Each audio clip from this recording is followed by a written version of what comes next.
चला म्हणलं आज आपलं फिल्टर आहे ना जरा कमी याचं लावा, नाही तर लयच पांढरं पांढरं. माझ्या मोबाईलमध्ये चांगलं दिसतं, पण तुमच्या मोबाईलमध्ये फॉल्ट येत आहे काहीतरी. जाऊ दे ठीक आहे. आज मी म्हणा नूडल्स जेवायला मसाला आणलं आहे मी, आणि ही आहे सॉसेस. बाकीचे तर आपल्या घरातले तडकेच लावायचे, नगरी तडका. चला, आणि गरम व्हायला ठेवलं आहे, आणि त्याच्यामध्ये थोडंसं तेल आणि थोडंसं मीठ टाकायचं, आणि याला उकळी येऊन द्यायची. पाण्याला उकळी आली, हे यात टाकायचं. 5 मिनटं उकळून द्यायचं याला. हे सुट्टा होऊस तर फक्त याला झाकून ठेवते थोड्या वेळ. हे चांगलं उकळलं आहे, आता हे उतरून घेऊ. गॅस बंद करायचा आणि पाणी काढून टाकायचं. त्यानं गार पाणी धुतलं बरं का. परत एकदम असं सुट्ट होतं, मग हे असं ठेवायचं याला 5 मिनटं झाकून. तुम्ही काय काय घेतले नूडल्स बनवायला?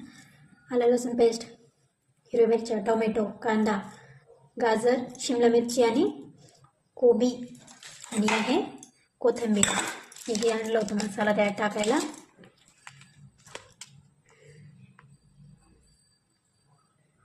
हे टोमॅटो केचप आहे, सोया सॉस. आधी लसूण टाकायचं, मग हिरवी मिरची, मग कांदा चांगलं परतून घ्यायचं. टोमॅटो, शिमला मिरची, कोबी. हे लक्षात ठेवायचं आपल्याला नाही जास्त परतून नाही घ्यायचं, म्हणजे शिजवायचं नाही आहे आपल्याला जास्त. हे थोडंसं कच्चंच राहिलं पाहिजे. चांगलं फिरून घ्या.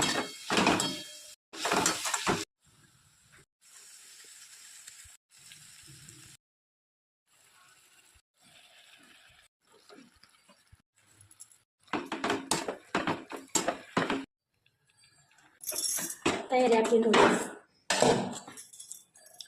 तसं तर मी हे लई वेळा बनवलेलं आहे, म्हणून मी अंदाजे सॉसेस वगैरे टाकलेला आहे.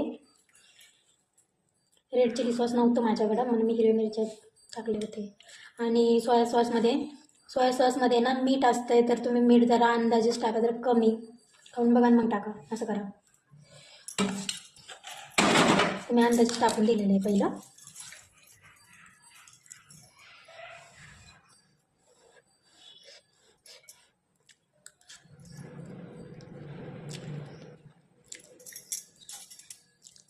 छान झालं. तर बघा, बाहेरून आणण्यापेक्षा ना तुम्ही घरीच आणा आणि खा. कारण ते कसे बनवते, इडली सांबारचं वेगळं आहे. कारण की ते मला पाहिजेच असते, दर रविवारी पाहिजेच असते. हे कमी खाते मी, बाहेरचं जरा कमीच असते माझं. मी घरी आणून असं बनवते, पण सगळं येते तर कशाला बाहेरून आणायचं ना.